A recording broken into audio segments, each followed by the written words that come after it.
Bonjour, aujourd'hui on se retrouve pour la vidéo qui explique comment fonctionnent nos lymphocytes B. Je vous rappelle que les lymphocytes B sont des leucocytes, c'est-à-dire des globules blancs, et qu'ils sont là pour vous aider à vous battre contre des bactéries qui se trouvent à l'intérieur de votre organisme. Voilà, alors j'espère que vous me voyez bien, que vous allez bien voir l'écran. J'essaie de le faire dehors, c'est plus sympa qu'à l'intérieur, surtout quand il fait beau. Allez, on se retrouve. Alors, ce que je vous propose, c'est que vous allez prendre la feuille que je vous ai envoyée par mail, que vous allez l'imprimer. C'est un tableau avec plein de cases et des textes préécrits. Si vous n'arrivez pas à l'imprimer, alors dans ce cas, il va falloir redessiner, pas les cases forcément, mais les étapes que je vais vous montrer, il va falloir les redessiner les unes en dessous des autres dans le cahier. C'est-à-dire que vous faites le premier schéma, vous écrivez la petite phrase qui est écrite sous le schéma, vous dessinez le deuxième, vous écrivez, etc., etc., en écrivant bien étape 1, étape 2, étape 3, etc. Voilà, c'est juste pour ceux qui ne peuvent pas l'imprimer. Pour les autres, il vous suffit de l'imprimer et de dessiner directement à l'intérieur des cases. Voilà, alors c'est parti. Donc, l'objectif, c'était de comprendre comment ça se passe pour le cas où l'infection, on va dire qu'elle augmente, elle s'intensifie. Vos phagocytes n'ont pas réussi à venir à bout des pathogènes qui sont rentrés dans le corps tout seuls. Donc, c'est-à-dire que c'est ce qui se passe après la réaction immunitaire rapide. Donc, vous avez déjà écrit la leçon sur la réaction immunitaire rapide et on va voir la réaction immunitaire plus lente. Donc, en gros, je vous ai tout résumé à l'écrit en espérant que ce soit le plus clair possible. Et je vous propose aujourd'hui de le voir sous forme de schéma, histoire que ce soit plus clair, qu'on explique bien toutes les étapes les unes après les autres. Donc, voilà pour le schéma. Donc là, vous voyez que vous êtes dans l'étape 1 du tableau que je vous ai envoyé. Voilà ce que ça va donner donc à la fin. À la toute fin, vous voyez, vous aurez tout le tableau comme ceci, qui sera donc bien rempli les 6 cases. Donc ceux qui ne peuvent pas l'imprimer, vous dessinez les 6 étapes les unes en dessous des autres dans le cahier après donc le bilan écrit. Donc, on revient en arrière. Première étape, vous avez une bactérie qui entre dans votre organisme. Elle n'est pas dégradée tout de suite, donc c'est-à-dire qu'elle arrive à se propager, à se multiplier. Donc une bactérie en donne 2, 2 en donne 4, etc., etc. Donc une bactérie, c'est une cellule, donc membrane, cytoplasme. Une bactérie n'a pas de noyau, mais c'est tout de même une cellule, elle a tout le reste. Et elle possède à sa surface des petites molécules, vous voyez ici en rose, qui sont en fait des antigènes. Ces petites molécules, en fait, c'est un peu leur empreinte digitale à elles. En gros, ça dit de quelle famille elles sont et comment les reconnaître. Donc, c'est l'infection bactérienne. Des bactéries entrent dans votre organisme et se propagent, se multiplient. Les phagocytes sont trop lents, ils n'arrivent pas à venir à bout de cette infection. Donc, la bactérie en violet, les antigènes en rose, vous n'êtes pas obligé de respecter le code couleur, mais par contre, si vous faites la première bactérie en vert, par exemple, vous faites toutes les autres bactéries en verte. Ok, essayez de garder au moins un code couleur pour ça. Donc, ce que je vous propose à chaque fois, c'est de faire pause sur la vidéo pour pouvoir dessiner cette première étape. Donc, c'est-à-dire, on dessine une bactérie, on dessine à sa surface des antigènes. Ici, j'ai fait des triangles, mais vous pouvez faire des carrés, des ronds, peu importe. Donc, voilà, faites pause. Moi, j'enchaîne sur la deuxième étape. Donc, deuxième étape, vos bactéries sont nombreuses dans votre corps et vous avez des leucocytes, des globules blancs particuliers, précis, un type en tout cas, qui sont les lymphocytes B. Donc, les lymphocytes B sont des cellules aussi qui vous appartiennent, des cellules de défense. Donc, elles ont, vous voyez, la membrane, le cytoplasme et le noyau. Et les lymphocytes B sont capables de reconnaître les antigènes des bactéries, c'est-à-dire leurs molécules de surface, ici. Et elles les reconnaissent grâce à leurs anticorps. Donc les lymphocytes B ont à leur surface des anticorps qui permettent de reconnaître les antigènes présents sur les bactéries. Vous voyez, ils vont s'accrocher à leurs antigènes. Donc, Il faut juste retenir de cette reconnaissance qu'elle est spécifique, vous voyez? C'est-à-dire qu'un type de lymphocyte B reconnaît un type de bactérie. Par exemple, il va y avoir des lymphocytes B avec des anticorps ici carrés, d'autres avec des anticorps arrondis, etc., etc. Donc forcément ici, le système clé-serrure, vous n'allez pas utiliser n'importe quelle clé pour ouvrir n'importe quelle serrure, bah, c'est le cas ici. C'est-à-dire que si vous avez un lymphocyte B avec des anticorps arrondis, il ne pourra pas s'accrocher à des antigènes triangulaires sur les bactéries. Donc, voilà pour la reconnaissance spécifique qui est l'étape 2. Donc, vos lymphocytes, vos cellules de défense qui se promènent dans votre sang, se rendent compte que dans votre sang, il y a des bactéries qui se déplacent.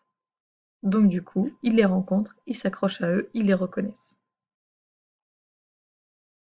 Pareil, donc faites pause à cette étape-là pour prendre le temps de dessiner un lymphocyte, la couleur que vous voulez, mais gardez cette couleur tout le long du schéma pour les lymphocytes, qui rencontrent, c'est pas grave si vous en mettez qu'un ou deux, une ou deux, qui rencontrent des bactéries via leurs antigènes. Donc si vous faites des antigènes ici rose triangulaires, faites en face des anticorps triangulaires.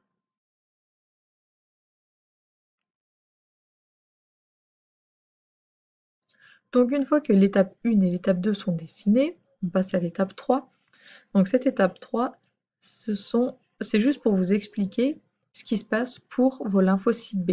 Donc, vos lymphocytes B ici, vous voyez, vous en aviez plusieurs types, c'est pour ça que j'en ai dessiné deux. Alors, j'ai dessiné donc un lymphocyte B avec des anticorps. Donc, anticorps, rappelez-vous, il y a le mot corps, ils vous appartiennent. Les anticorps sont là pour travailler pour vous. D'accord? Les antigènes sont justement une gêne, c'est-à-dire un défaut, un danger, etc. Donc, anticorps, ici, qui travaillent pour vous, vous voyez, et vous aviez des lymphocytes B avec des anticorps carrés ou rectangulaires, des lymphocytes B avec des anticorps un petit peu en Y comme ça. Donc forcément, c'est lui, vous voyez à l'étape précédente, c'est lui qui avait reconnu la bactérie, mais la bactérie aurait très bien pu avoir des antigènes carrés, donc dans ce cas, ça aurait été l'autre qui l'aurait reconnu, mais là, dans notre exemple, j'ai choisi celui-là. Donc quand il le reconnaît, quand il s'accroche à une bactérie, alors ce lymphocyte, pardon, ça c'est un lymphocyte B, ce lymphocyte va se multiplier. Il se dit quoi? Il se dit, moi, je suis capable d'attaquer cette bactérie qui fait l'infection du corps, donc il faut que je me clone, il faut que j'en crée plein comme moi, pour pouvoir aller attaquer toutes les autres bactéries qu'il y a dans notre corps. Donc lui, le fait de s'accrocher à une bactérie, ça déclenche son clonage, sa multiplication. Donc c'est une cellule, bah, elle se divise. Donc une cellule en donne deux, puis deux en donne trois, etc., etc. Donc en gros, c'est la multiplication ici du lymphocyte B, seulement du lymphocyte B, qui a reconnu la bactérie. L'autre, bah, il attendra que ce soit une bactérie auquel il peut s'accrocher qui apparaisse. Ok, donc là vous pouvez dessiner la multiplication du lymphocyte B. Vous pouvez très bien dessiner un lymphocyte B qui en donne deux, puis les deux qui en donnent deux autres, etc. Mais peu importe, voilà en gros ce que ça donne.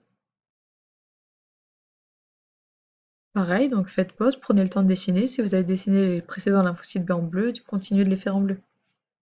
Je passe moi à l'étape 4. À l'étape 4, que se passe-t-il? Eh bien, tous les lymphocytes B, donc là on a fait un gros zoom, hein, c'est pour ça qu'il est dessiné en beaucoup plus gros, tous les lymphocytes B qui donc sont apparus par la multiplication ici. Tous les lymphocytes B qui sont apparus par la multiplication vont chacun produire des anticorps. Ces anticorps, ils vont être largués, libérés dans le sang. En gros, ce sont des archers qui tirent des flèches dans le sang, là où se trouvent les bactéries. Donc ils libèrent les anticorps. Tous ces anticorps vont circuler dans le sang. C'est un peu leur moyen d'attaque, c'est de tirer des anticorps. Pareil, prenez le temps de bien le dessiner. Je passe à l'étape 5.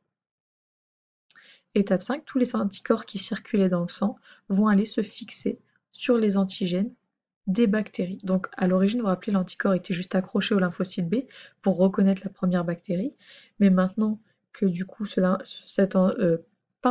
maintenant que ce lymphocyte s'est multiplié, tous vont pouvoir libérer leurs anticorps dans le sang. C'est beaucoup plus rapide comme efficacité plutôt que d'envoyer des cellules entières. C'est plus facile d'envoyer des anticorps tout seuls.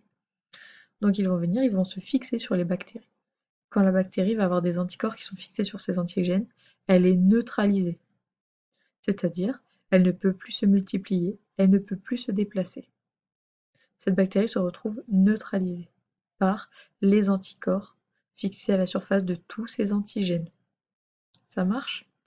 J'espère que vous comprenez jusque-là. Donc une fois que ces bactéries sont neutralisées, c'est pas le tout, mais même si elles peuvent plus se multiplier et vivre, il va falloir quand même s'en débarrasser. Ça reste une gêne, ça reste un problème. Donc pour ça, eh ben, on fait appel à qui? On fait appel à nos bons phagocytes, c'est-à-dire nos cellules qui sont capables d'avaler et de digérer les, les, enfin on va dire tous les pathogènes, vous rappeler, les virus, les bactéries, etc., etc. Mais là, il s'était un peu retrouvé débordé, parce qu'il faut imaginer que les phagocytes, c'est gros, c'est lent, ça n'avance pas vite, ça va pas courir après une bactérie, et surtout, bah, ça les avale une par une, donc ça va être difficile pour lui si elles se multiplient. Voilà, en 1 heure, on peut se retrouver avec une centaine de bactéries. Donc lui, il va plutôt être lent, il va attendre finalement que les lymphocytes B aient réussi à les neutraliser avec leurs anticorps, pour ensuite, vu que la bactérie se retrouve immobilisée et à plus pouvoir se multiplier, il va pouvoir venir et faire la phagocytose. Donc il s'accroche, il l'avale, il met des enzymes, il dégrade, il rejette les restes. Là, c'est la phagocytose standard que vous connaissez déjà. Voilà, donc en gros, eux, c'est vraiment les derniers. Alors, c'est les premiers à attaquer, mais ils se font vite déborder souvent. Et donc, du coup, c'est aussi les derniers à agir. Donc, ils sont là pour éliminer tout ce qui a été neutralisé avant. Ils digèrent. Voilà, donc il faut vraiment voir les lymphocytes B comme des archers qui se multiplient dès qu'il y en a un qui est capable de viser la cible.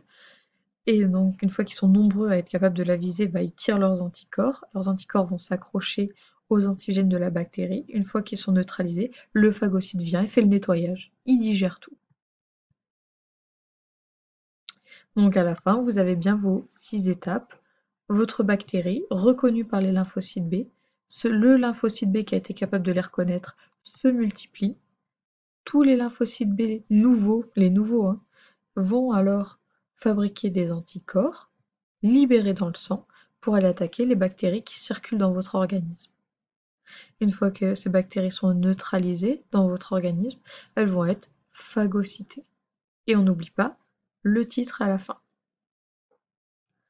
Donc j'espère vraiment, vraiment que cette leçon sur l'attaque des lymphocytes B dans votre corps est claire, parce que le prochain exercice, ça va être de voir les lymphocytes T. Donc il y a les lymphocytes B et les lymphocytes T, et après c'est tout. Mais voilà, en fait les lymphocytes B s'attaquent à vos bactéries, les lymphocytes T s'attaqueront à vos virus. Donc B comme bactérie. Voilà, donc j'espère vraiment que les lymphocytes B, leur action a été comprise, c'est-à-dire que eux, ils se chargent d'aller attaquer les cellules pathogènes, donc les bactéries qui se promènent dans votre organisme. Alors que les lymphocytes T devront aller s'attaquer à des cellules qui vous appartiennent parce qu'elles ont été contaminées, parce qu'à l'intérieur de ces cellules se trouvent des virus qui sont venus et qui sont rentrés dans vos cellules. Donc ça va être un autre mode d'action, on va le voir. Voilà, j'espère vraiment que le lymphocyte B, ça a fonctionné. Ceux qui sont sur iPad, vous devez aussi redessiner soit sur la feuille imprimée, soit sur une feuille autre, les schémas et prendre en photo vos schémas pour votre leçon d'iPad et pas le mien. Voilà. Moi, j'ai réussi à colorier sans déborder, alors je compte sur vous pour vous appliquer, choisir la couleur que vous voulez, rajouter les légendes que vous voulez. J'espère que ça a été clair et puis je suis toujours disponible pour répondre à vos questions. Allez, à très bientôt. Bon courage!